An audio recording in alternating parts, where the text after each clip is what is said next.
Enjoy the convenience of 7 days a week banking and extended hours with Cube from First Arkansas Bank and Trust. Member FDIC.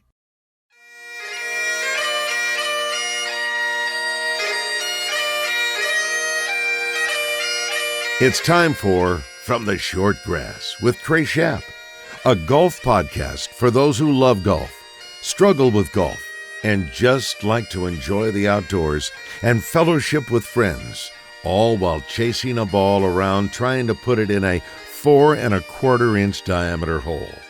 From the Short Grass is brought to you by Stevens Incorporated, an independent financial services firm with the freedom to focus on what matters most. Blackman Auctions.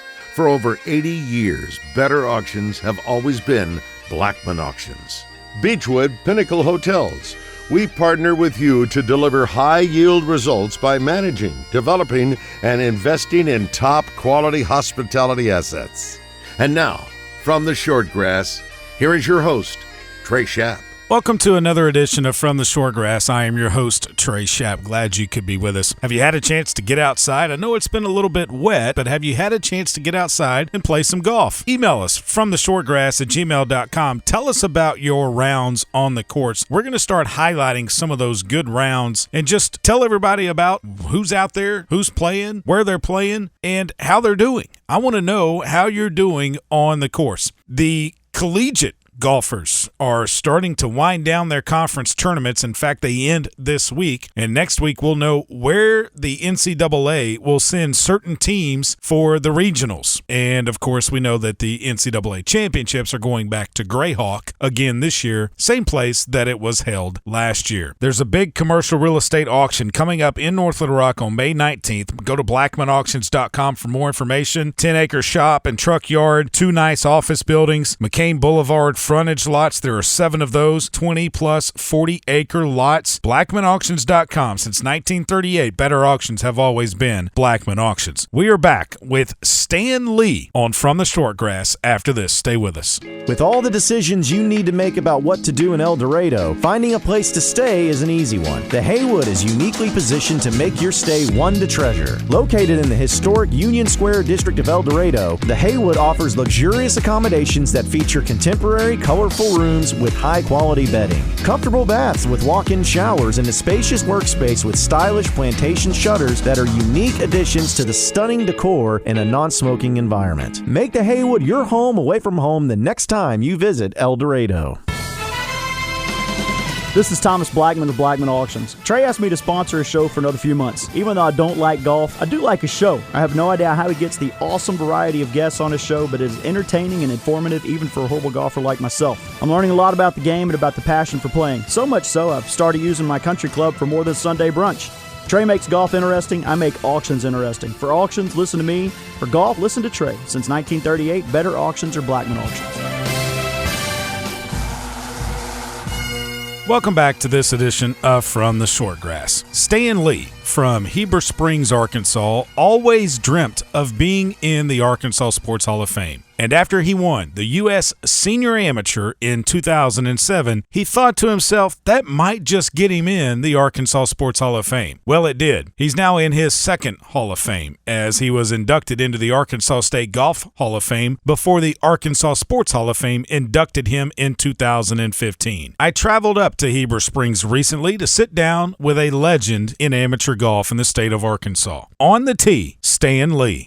Well, Stan, thanks for sitting down with me, and welcome to From the Short Grass. It's an honor to be in your presence. I mean, USGA Senior AM champion, 2007. I want to get into that, but first I want to go back to when you first picked up a golf club. What do you remember about that? All right, and first of all, let me say I'm honored that you asked me to be here with you. Why would I not? I mean, you're a legend in the state.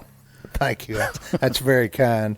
First time I picked up a club, I was a baseball player. My uncle took up golf, and I thought, well, I just asked him if I could go along. And the second I put the club in my hand, there was just something about it that felt good. I always liked a baseball bat in my hand, but a golf club just felt natural. And I actually could hit the ball my first tries, and I just fell in love with it. It was just immediate. And from that point forward, I played baseball one more year, but I knew that golf was my ticket. I could do it. And there were parts of it that came very natural to me. And, man, I became obsessed with it to the point of being unhealthily obsessed with it. You talk about coming natural to you. Were you self-taught? My uncle helped me, and then we got a pro at the Red Apple, Dave Bennett, and he helped me. So, no, I wouldn't say I was self-taught. I had a natural swing. They helped me understand how to play with it. So it was an unusual swing, but it worked for me. When did you decide that I'm going to stick to golf? Played in high school, played it in college as well? Yes. Yeah, I played at LSU. Played actually a year at UCA and then went to LSU. Played 2 years there. When I was 14, I went out and played in my first tournament. You know, I looked around and I thought, I'm close to the best player in this group of all the kids in Arkansas. I wasn't the best, but I felt like I can do this. And so the next year I was the best, just simply by practicing. And then I realized that I had some kind of gift for golf. Yeah, when you were 17 years old, you won your first ASGA amateur, the match play. The match play. That year, and that was 1970? 1970, that's correct. That's a long time ago, Trey. Wow. And you know, the funny thing about that is I wasn't the best player in the tournament. They all got beat the first round. All the ones that I thought were better than me. There was about half a dozen. And I looked at the board after that, and I thought, my gosh, I could actually win this. And I did. It really surprised myself. Do you like match play? Love it, because you can get somebody's head. It's very much personal, and you can intimidate somebody. And I've always been able to do that, and so it's fun to me. How do you do that? The easiest way to do that is to get off to a good start and put them down early, and then it's easy. But you don't do it verbally. You don't do it by talking, things like that. A great way to intimidate somebody is to make a really good up and down. And a hole they thought they had won, suddenly they didn't. They tied or lost, and that makes people mad. Good players really get mad when you get up and down time after time after time. So you can intimidate them that way. And sometimes you can figure a person's personality out pretty quickly. If they're a talker, you just don't talk to them. And whatever it takes to get under their skin just a little bit, you don't want to offend them. Right. But you want to get under their skin a little where they don't concentrate quite as well as they did. When did you decide that you wanted to try the PGA Tour? My dad was a pro baseball player, and I knew that I wasn't good enough in baseball to reach the level he did. He wasn't a golfer, so I thought, here's a sport I could be better than him at. And so I wanted to be a pro. I just wanted to be a pro because I wanted to do better than he did. I had to outdo him. And so golf was it. That was the ticket. $54,452 on the PGA Tour, your career earnings over 5 years. Yeah, that's 65 made cuts. 65 made cuts? Yeah. When you see the money that they're playing for now, it's obscene. I mean, what do you think? I think I finished second at New Orleans. I think I might have made near $1 million that tournament. I made $19,000. Tiger paved the way. Of course, Arnie did too, and Jack. But Tiger took money and just quadrupled it a couple times over. So I think it's really cool. I'm glad to see that. I can remember making the cut in Bing Crosby one year and finishing last. I finished 73rd or something and made $177. That didn't cover your expenses, did it? Why, heck no. No, I ate more than that. So, no. But, when I finally sat down and figured it all out, 5 years for that, I thought, shoot, I can stay home and do a lot better than that. So I did. So you got a real job. I got a real job. You got your amateur status back. I did. And you've won 29 state amateur titles in the state of Arkansas. Yeah. Somewhere along. Oh, man. I must be old. Got to be. Or you won a lot in a short amount of time. Yeah. There was a 4 or 5 year period here in the state when I just didn't think anybody could touch me.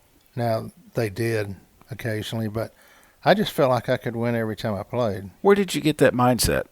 Success. I was a real studier of people, and I would look at them, and I could pick out what I thought were their strengths and weaknesses real quickly, and I just thought my strengths were better than theirs. You've lived in this area all your life, Heber Springs? Yes. Grew up around here playing Red Apple Inn. Yeah. What's it like? Red Apple is a gym.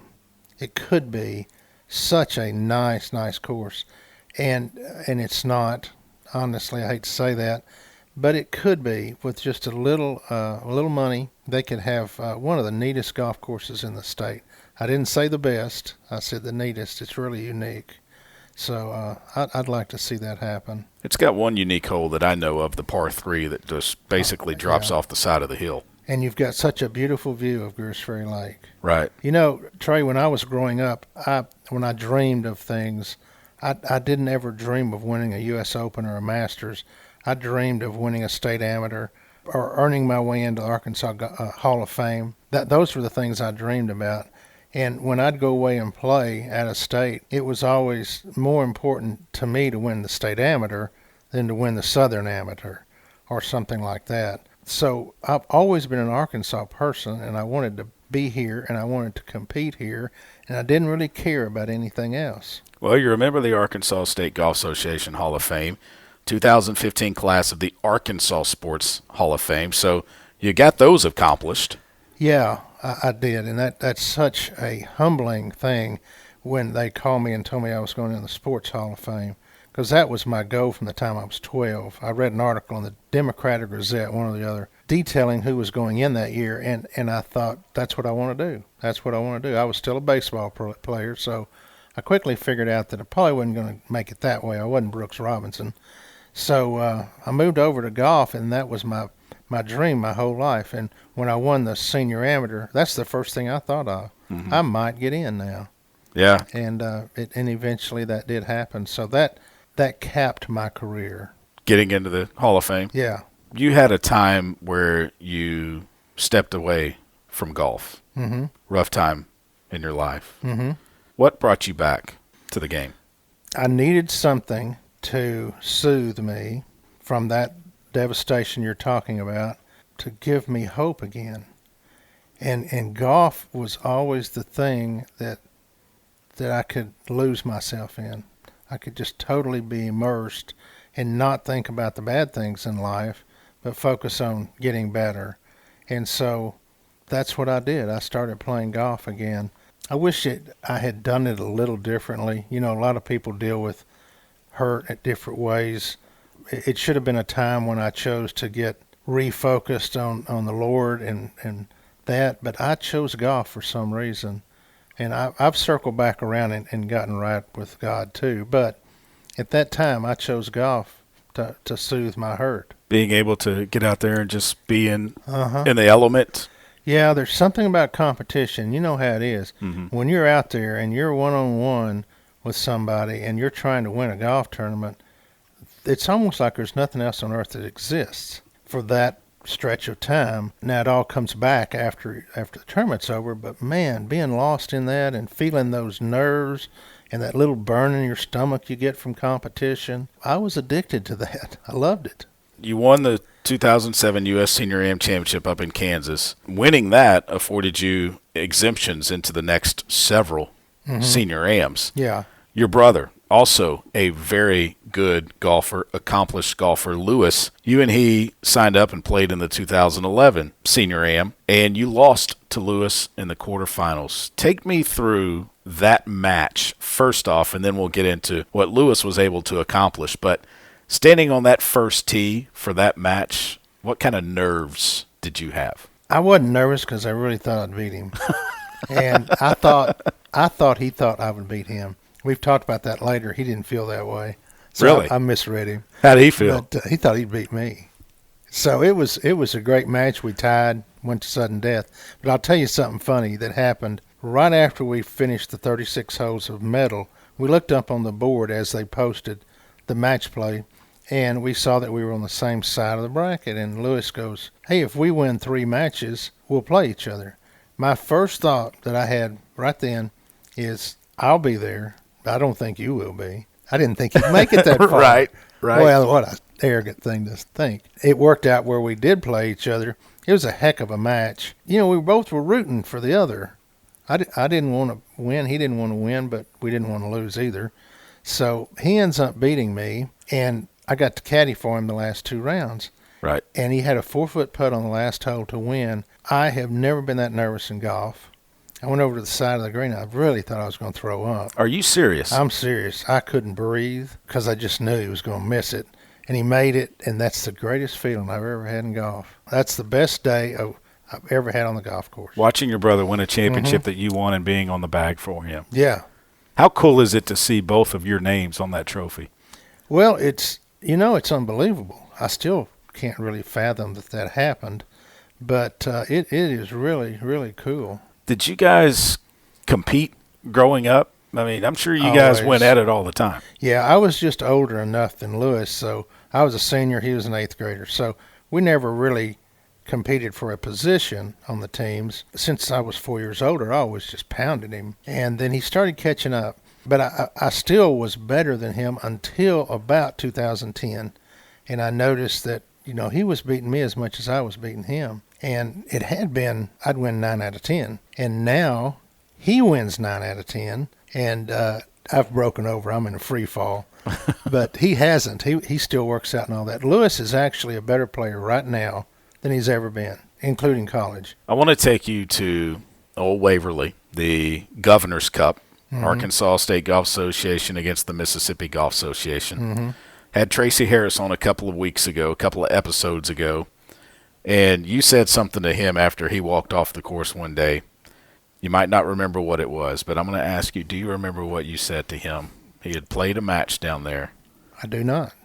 Was it something we can repeat? Oh, yeah. Well, that's unusual. He played 12 holes that day, and you asked him how the 13th green was holding. That's not nice. because he got beat. He got beat. Yeah, that's not nice. And didn't make it that far. Is he still mad about it? You'd have to ask him yourself, but I don't think he's mad about it. Yeah. Well, but that just shows you how you can rib one of your friends. Yeah. Well, Tracy and I love each other, and he would have said the same thing to me had he had the opportunity. But, yeah, that was just good-natured ribbing there. It was. And I loved it. We won. Arkansas won. That's right. It was a good. That's good all time. that matters. That's all. The cup came back from Mississippi to the state of Arkansas. We kicked them on their soil. No doubt about it. We spoke earlier about you winning the match play at the age of 17 in 1970. You also won the match play in 2013. You beat Drew Greenwood over in Sherwood. The greens at North Hills 4-3. Drew Greenwood was a good college amateur player. He was, and you he still is. And you beat him. I did. It was an extraordinary day. And again, I'll say, I think he was a better player than me. He certainly hit it a lot further than I did. But the greens at North Hills, as you know, is a great equalizer. And I knew that, and that's why I played in the regular division. Trey, you can't imagine some of the places I got the ball up and down from. And it was just killing him because he was out driving me. He might knock it on the green. I wouldn't. And I'd chip it up, gimme, from some places that I was astonished. But it just kept going on and on and on. And suddenly I saw a change in him. He started trying too hard. And when you start trying too hard, the game becomes so much more difficult. I think the interesting part of this story is the next year you faced each other in the finals. Yeah. And he got the better of you, 7-5. He hammered me. It was when we got on the first tee, and I looked at his face. I thought, I remember thinking this. I thought he is going to make me pay for last year, and man, did he! He played great. He came out guns blazing. I got down early, and I was trying too hard. And once you start doing that, you lose holes you shouldn't lose. And he just kept winning. He shot several under par and played great, and he won. We talked about Tracy Harris and how you two are good friends, and you were telling me a story before we sat down to start recording this about you and Tracy ended up playing in the match play. We did. And you had a great match. We did, and this is the regular division back. This is years ago. Oh, okay. Before we were seniors. And we played, and I had Tracy 4 down with 5 to play. And on the 14th green, I had made a birdie, about a 10 or 12 foot putt. He had a 8 foot putt, and I gave it to him. I don't know why. I just felt sorry for him. If he'd missed it, the match was over, and he was going to miss it. And you didn't want to beat him that bad? I didn't. I didn't want to see him go out on a missed putt. Something I wasn't thinking well, obviously. And so he wins the next 4 holes. Chipped in once, made 2 30-footers, and just ridiculous stuff. And then on the first playoff hole, he hits it gimme from the fairway, and I've got it 20 feet. I made it, miraculously. Went on to the 20th hole, and I birdied it and won the match. But that's the last time I've ever given anybody anything. Yeah. That was a bad mistake. What did he say to you after the match? Do you remember? Yeah, he says, "You're an idiot." But I gave him that putt on 14. He goes, "Have you lost your mind?" Because he knew he was going to miss it. He was in that phase where he was trying too hard. You're 4 down with 4 to go. You got to make it. And, boy, did I turn him around. Yeah. Best golf course Stan Lee's ever played. I'd rate Alotian with anything I've ever played. Maybe my favorite, just to take it out of state, is Pebble Beach because of where it is. I love Cypress Point. Also, either one of those places is fantastic. I was a fan of Pinehurst's number 2. I got to play in a lot of tournaments there, amateur tournaments, before they did the redo of it. Haven't played it since. Pebble, just the property out there, the views. Oh, my gosh. Yeah, and you get all kinds of weather. Yeah. And it's different every day. All right, fantasy foursome, living or deceased. You can have 3 other players play with you. I bet you're going to go to Red Apple to play this. Yeah, you why might not, but yeah, let's go to Red Apple. Okay, who would be dad, in your fantasy foursome? My dad, my son, who we've lost, and I'd like to play with Arnold Palmer again. I got to play with him a few times. I think that'd be pretty cool for my dad to get to experience Arnold Palmer. What was he like? Arnie was a great guy. I loved him, and I quickly saw why everybody loved him. Is because I was a rookie. He was 43 at the time, could still play, and on the first tee, I'm sure he could recognize that I was really nervous, and he did everything he could to make me feel comfortable and at home, and we had a great day. It was just, he accommodated me. It was like I was more important to him than him shooting a good score. And he shot a good score. He played good. But he took care of me. Wow. He really did. Great story. Great story. It's kind of like the story I saw with Jack Nicklaus and Greg Norman at Augusta. Mm-hmm. They were both nervous on the first tee, and he walked down that first fairway, and before they got to the bottom of the hill, Norman says, Mr. Nicklaus put his arm around me and said, "Hey, I'm just as nervous as you are. So let's go out there and have a good time." And off they went. It kind of settled him down, he said. Be darned. Although Norman never won at Augusta. Yeah, and he should have. That's a shame. Yeah. Best golfer in the state you've ever seen. And it could be yourself, because there are a lot of people that would say Stanford Lee is the best in the state. I would not say that. The whole package put together, I would put Wes McNulty in there for sure. He's really, really good. From the past, maybe I thought Ed Harris could really play. I hadn't seen anybody better than Wes. I tell you, I would rate Lewis in the group. So I'll go with those 3. Well, I'd like to have them on my scramble team. That'd be a good scramble team. No doubt about that. You got a little bit of everything. Yeah. First time I played with Ed Harris and I saw him hit a pitch shot with a wedge, I thought, he's got something real special, because I couldn't do that. Yeah. And I went home and learned how to do it. But I watched him. I learned from him. That's something you can take from other players, too, is seeing what they do. Yeah. It's like when I play with Wes, he'll hit a shot, and I think it's perfect, and he's back here tinkering. Yeah. Before he gets in the car, I'm like, what are you doing? You just hit it to 2 feet. Yeah. Oh, it just didn't feel right. Yeah, he's a little hard on himself. Yeah, you think. He thinks too much, actually. Yeah. I've wanted to take a 2x4 to his head and just knock some of that stuff out. Because he could play great, just not even thinking. Just go out and play. But he's quite a player, obviously. Yeah, no doubt, no doubt. Well, Stan, thanks for the time. My pleasure. It's great talking to you, and I'm honored that you would have me on. Well, I mean, you're one of the best in the state. You're a Hall of Famer, 2-time Hall of Famer, Golf Hall of Fame and the Sports Hall of Fame. So why not talk to a legend. Thank you. Beechwood Pinnacle Hotels is your one-stop shop when you're looking for a place to stay around the state of Arkansas and either in Oklahoma or Mississippi. They do have properties over there as well that they manage. If you went to the Garth Brooks concert and you weren't happy with your hotel room, you weren't staying in a Beechwood Pinnacle Hotel. Search them on the web, bphotels.com, to find out where their great properties are. bphotels.com, one of our great sponsors on From the Shortgrass.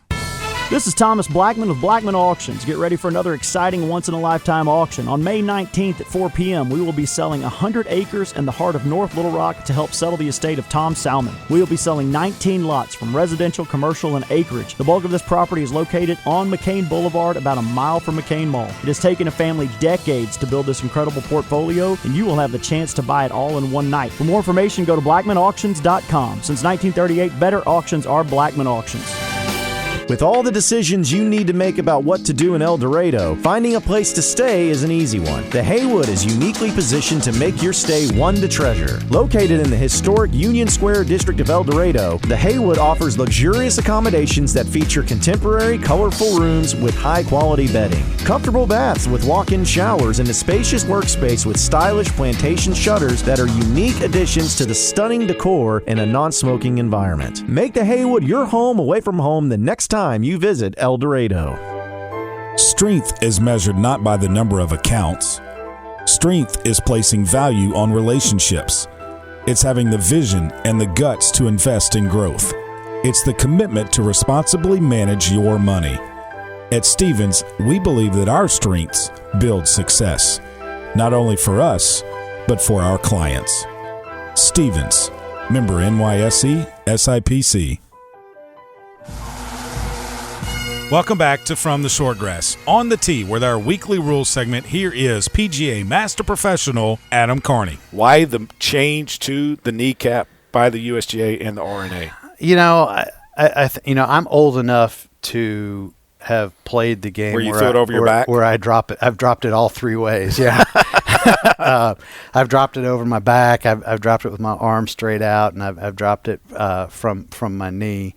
I think the change primarily came as a result of, a player getting free relief from, say, an abnormal ground condition or a immovable obstruction, and, dropping it from that height and, the ball ending up in a poor lie or for whatever reason, the discussion, I think, kind of came around to, hey, why do we have to drop it? Why can't we just place it? And I think the drop from knee height was kind of the agreement between the USGA and the RNA to say, okay, yeah, we see the point with dropping it from the shoulder because the ball could roll further too. That's another example. Right. And maybe it rolls into a position where you have a harder shot than you had to begin with. So dropping it from, knee height, the ball's not going to roll as far in theory. Yeah, it still could, but then if it rolls too far, then you're going to get to place it after two drops anyway. Correct. Yeah, if it rolls more than two club lengths, or rolls closer, you'd be placing it. But, I think it's just one of those things where I think some of the changes that have come about here recently, probably under Mike Davis, where I think Mike started listening to more of, the everyday player and what they went through, kind of creating a softer, gentler rules of golf. And, also as, spectatorship grew with golf with maybe people that weren't actually avid golfers but enjoyed watching the Masters, let's say. They'd see a ruling and say, well, that's just not fair. And so...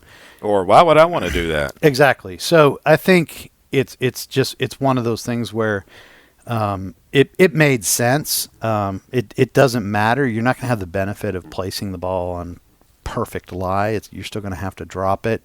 But the chances of something bad happening as a result of the drop maybe are lessened because you're dropping it from about 1.5 feet instead of, maybe at 4 feet. Sure. So he's Adam Carney, our rules expert here on From the Shortgrass. If you have a question about the rules of golf or something you don't understand and need an explanation, email us from theshortgrass@gmail.com. You've been listening to From the Short Grass, a weekly podcast dedicated to the game of golf. This has been a presentation of the Buzz Radio Network.